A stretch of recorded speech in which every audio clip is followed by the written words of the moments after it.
Mumpung suami lagi libur kerja dan punya waktu untuk keluarga, jadi cus ini kita langsung aja bakar-bakar sekaligus makan-makan di laut dan temenin anak-anak mandi juga di sana. Rasanya kalau udah lihat ombak kayak gini pengen ikutan nyemplung. Halo guys, assalamualaikum. Balik lagi di rutinitas siang hari aku. Semoga kalian gak bosen-bosen ya nonton videonya. Seperti biasa, masih lanjutan vlog yang aku upload kemarin. Nah, ica-icanya udah matang aja nih untuk ayam bakar kita. Untuk ayam bakarnya yang timbangan 2 kilo ternyata dapatnya lumayan banyak setelah kita potong-potong. Inilah akibat gak dengerin omongan suami. Emang dari awal suami tuh udah kasih tahu, udah dibilangin katanya ngangkatin ayam panggangnya itu tuh pakai tangan aja langsung. Malah nekat pakai sendok, akhirnya ngegelundung deh ke tanah. Alih-alih diomelin sama suami, malah yang ada aku yang ngomelin suami balik. Kenapa? Lihat-lihat, mau marah, lihat ayam jatuh ke tanah. Makanya suami langsung aja deh pergi. Memang ya di mana-mana yang namanya perempuan itu tuh pasti gak bakalan mau disalahin walaupun sebenarnya salah. Bela diri aja terus. Ya, itulah pentingnya kita kalau punya suami itu tuh harus cari suami yang penyabar dan penyayang, gak boleh yang patriarki. Habis lah nanti dipukulin. Mohon maaf ya kalau untuk voice over kali ini tuh agak lumayan berisik, soalnya loh di samping aku ini tuh ada Dede Zara yang lagi mainan sambil makan jajan. Jadi kayak bunyi kresek-kresek plastik gitu tuh kayak mengganggu banget ya. Namanya juga masih punya toddler ya. Jadi di sini tuh kita ngonten sembari momong anak. Kalau nggak sambil jagain anak, waduh bisa gawat nih. Anak kakinya pasti bakalan merangkak kemana-mana.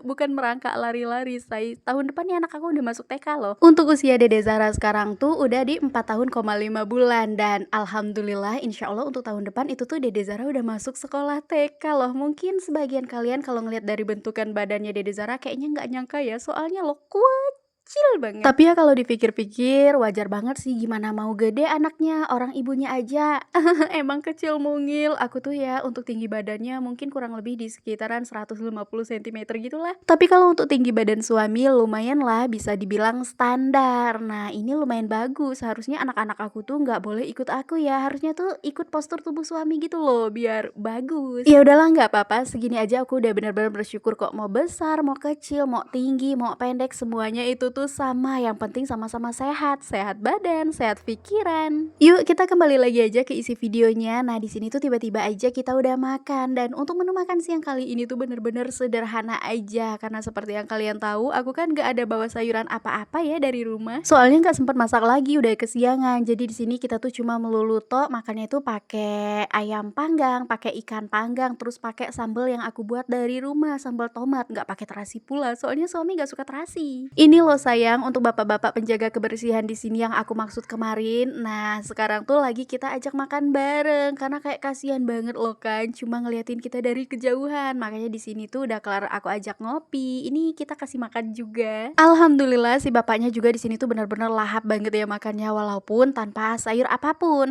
Seperti yang kalian tahu cuma ada nasi, panggang ikan, panggang ayam, sama dicocol sambal tok. Terus untuk lalapannya di sini tuh aku ada bawa timun sama sawi dari rumah. Ada sih sebenarnya kecap manis aku bawa juga dari rumah, tapi berkali-kali aku tawarin sama bapaknya itu tuh selalu nolak. Katanya makan kayak gini aja udah cukup banget neng, nggak usah pakai kecap, bapak lebih suka pakai sambal. Ya udah, ini singkat ceritanya aja, kita udah kelar makan-makan, udah kelar minum kopi juga, dan kayaknya ini udah cukup lumayan lama ya kita duduk santai-santai di sini. Kayaknya sekarang kita bakalan pindah dulu nih ke bagian puncak yang ada di pojokan sana. Nah ini agak kayak gimana-gimana gitu ya kesannya, soalnya begitu kita tuh beres-beres mau pindah tempat, ternyata ada mbak-mbak pengunjung lainnya yang baru aja datang dan bakalan bakar-bakar di tempat yang sempat kita tempatin tadi. Mohon maaf ya mbak, kita bukannya benci, tapi kita emang udah lumayan lama banget duduk di situ, udah sekitaran 3 jaman, dan ini pinggang aku udah lumayan encok. Jadi sekarang kita bakalan jalan-jalan dulu ke bagian sini. Lihatlah anak-anak sama suami aku udah duluan ya kan, udah nyampe di bibir pantai. Masya Allah ombaknya lo gede banget, bikin ngeri. Nah waktu perjalanan mau ke arah bibir pantai ini tadi, kalian juga pasti ngeliat kan kalau kita itu tuh melewati sebuah pemakaman. Jadi untuk pemakaman itu sering banget kita jadiin untuk tempat berziarah. Sebenarnya nggak hanya kita warga sini aja ya, ataupun warga setempat aja yang berziarah, melainkan orang-orang dari Pulau Jawa atau bahkan dari kota-kota lainnya itu tuh pada banyak banget yang udah pada berdatangan untuk berziarah di sini. Dan untuk kita warga setempat sering nyebutnya bahwa makam ini tuh kepunyaannya Datuk Syekh Magdum Ibrahim. Kebetulan beliau juga masih salah satu anggota Wali Sembilan ataupun Wali Songo. Tapi itu kalau aku nggak salah ya Say, soalnya menurut cerita-cerita atau bahkan info-info yang sering aku dengar ya memang alur ceritanya itu kayak gitu. Kalau beliau ini tuh memang masih salah satu anggota dari Wali Songo. Tapi kalau misalnya di sini tuh aku ada salah dalam bercerita atau bahkan bertutur kata, mohon maaf yang sebesar-besarnya karena di sini juga namanya aku kan menurut cerita warga setempat ya Say, bukan menurut sepengetahuan aku sendiri. Ya sudah, ini untuk ceritanya kita break dulu ya, soalnya ini tiba-tiba aja videonya udah ngalor ngidul kemana-mana, soalnya kelamaan kita bawa cerita.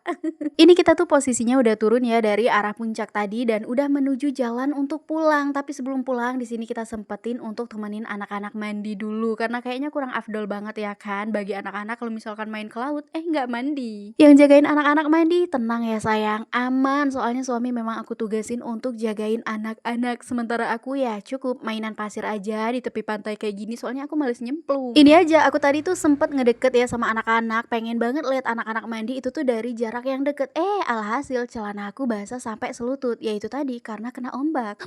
Lihat dong untuk pemandangan yang ada di belakang aku, asli ini tuh cantik banget. Hayo siapa nih di antara kalian yang sempat gagal fokus lihat perahu-perahu kecil ini? Yaps, bener banget. Untuk perahu ini tuh adalah sebagian besar sebagai mata pencaharian para bapak-bapak nelayan yang ada di sini. Karena di sini kan di tempatku itu tuh rata-rata mata pencahariannya itu sebagai nelayan ya. Jadi biasanya untuk mencari ikan di tengah lautan sana, para bapak-bapak itu selalu menggunakan perahu ini. Dan kalau gitu durasinya udah terlalu panjang banget, udah hampir kelar juga. Anak-anak lagi pada sibuk mandi dan habis ini kita bakalan OTW pulang. Jadi sampai ketemu lagi di vlog aku berikutnya.